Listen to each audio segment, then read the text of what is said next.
Hi everyone, Erica Suter here, and welcome back to my channel on female athlete performance training. If you have not subscribed yet, please hit the subscribe button below so that you can get notified anytime I post a new video.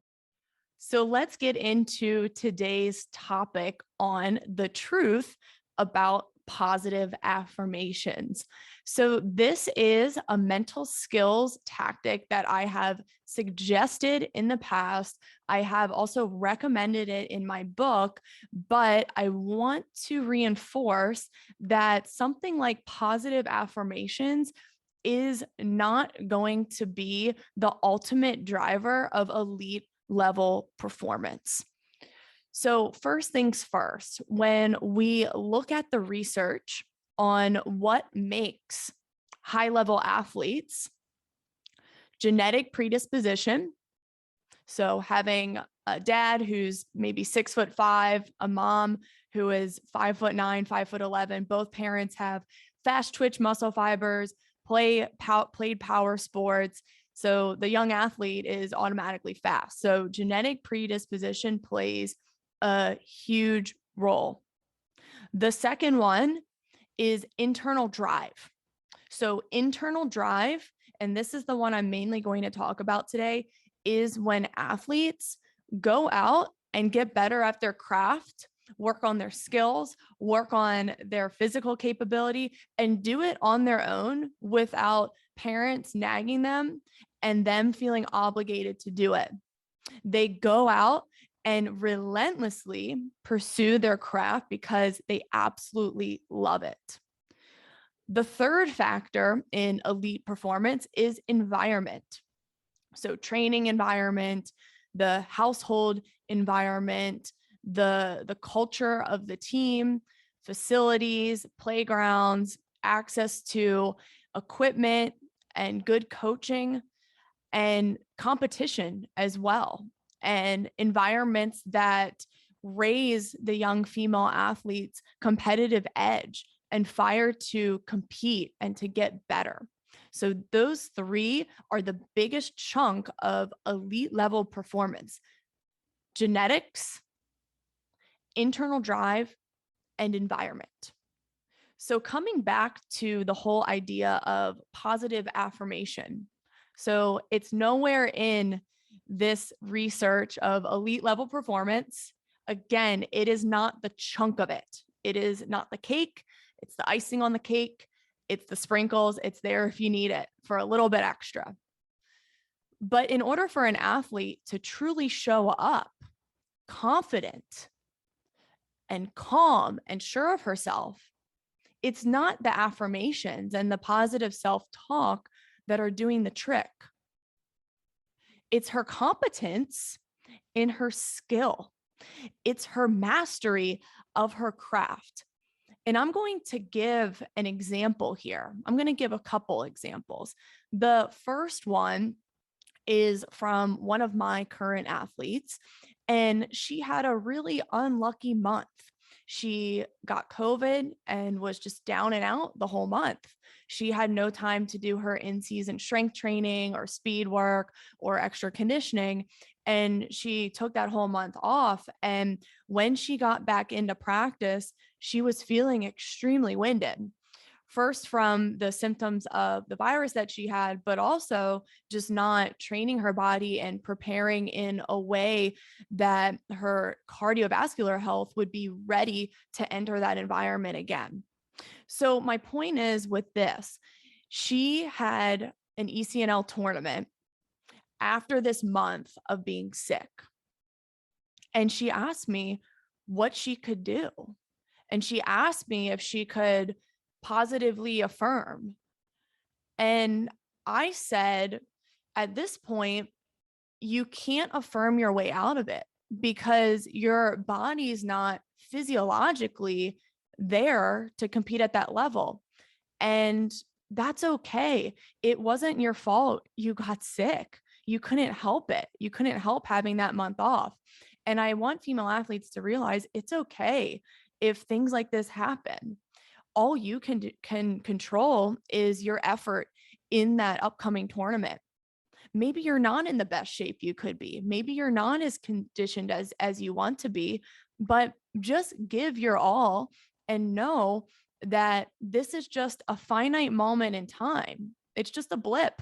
It happens, and people get sick, and people have to take months off for emergency reasons. And you can't just have positive self-talk and go into that tournament and be like, I'm the most conditioned athlete. I'm strong. I have endurance. No, you lost a lot of it in that previous month. So all you can do is go in and give your all and just be a good teammate and take the focus off you, take the focus off self, because that relieves a lot of pressure, and focus on in those games being the biggest communicator out there, cheering on your teammates, making your teammates look good, trying to support their runs and give them good passes. Take the focus off self and this whole idea of positive self-talk and just serve other people. It relieves so much pressure, but it also is so fulfilling. That's why we're here, to serve others and to be a good teammate.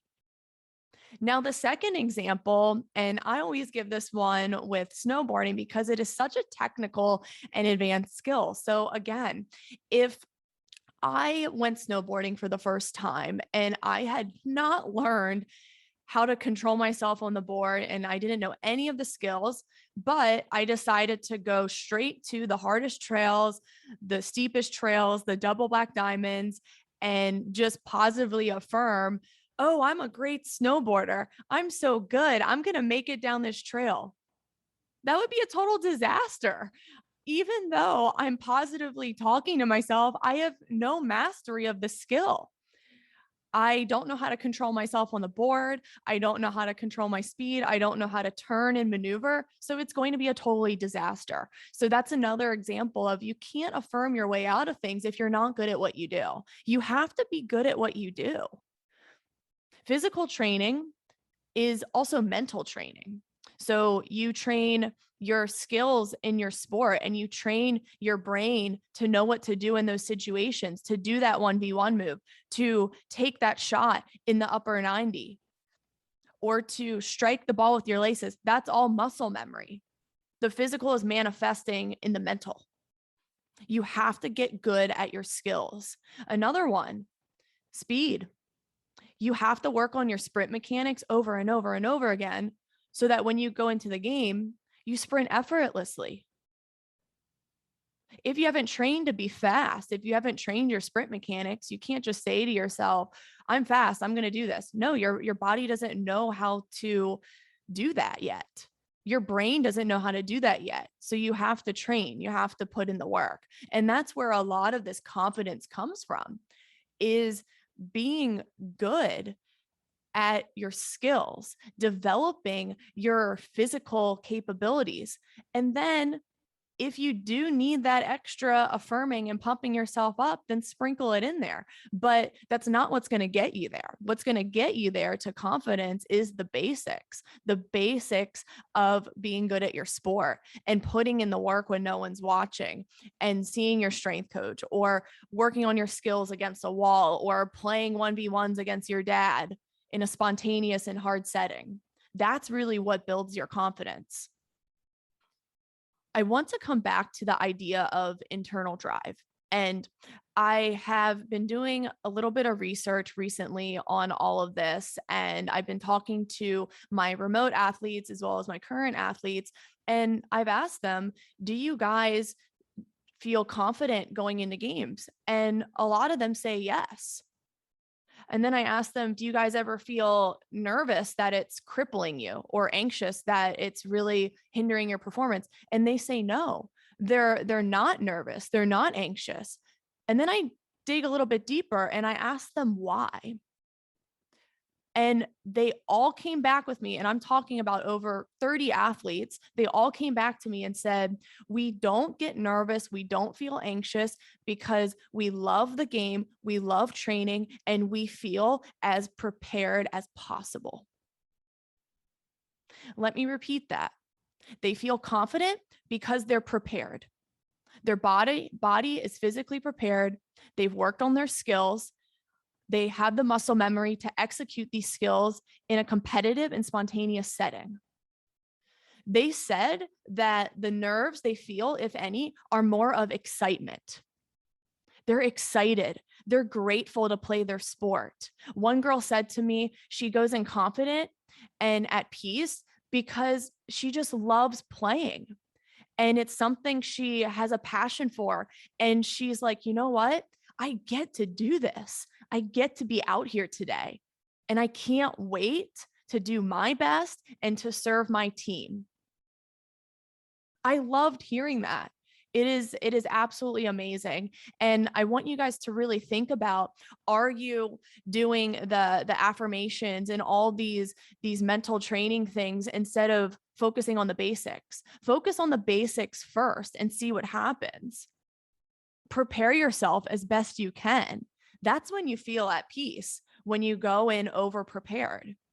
It's the same thing. If I spoke at a conference and I didn't go in knowing what I was going to say, I was all over the place. Yes, I would feel terrified to speak in front of hundreds of people.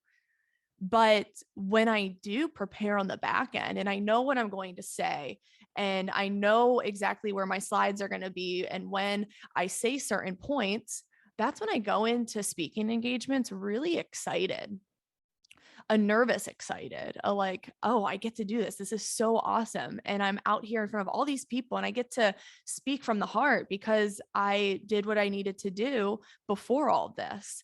And that's what I truly believe. I believe if players prepare themselves, then come game time, it's the easiest thing they do. At that point, it's fun. They get to play from the heart and they get to feel confident. And that's where the magic happens. It's always in the basics. Don't try to chase these other feel good things when you haven't put in the foundation of your training. So I hope this video helps you guys consider the truth about positive affirmations. Again, I'm not saying don't use positive affirmations, but don't resort to them as the first thing you do for confidence and going into competition feeling at ease and at peace. Do the basics first, put in the work on your training, work hard in practices, train your strength, train your speed, eat well, hydrate, just the basics. And I know it sounds crazy that I keep repeating this over and over again. I've written about this in my book extensively, but do these first because they're the cake.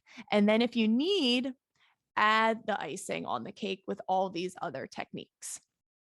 Thank you guys so much for listening, and I will see you next time.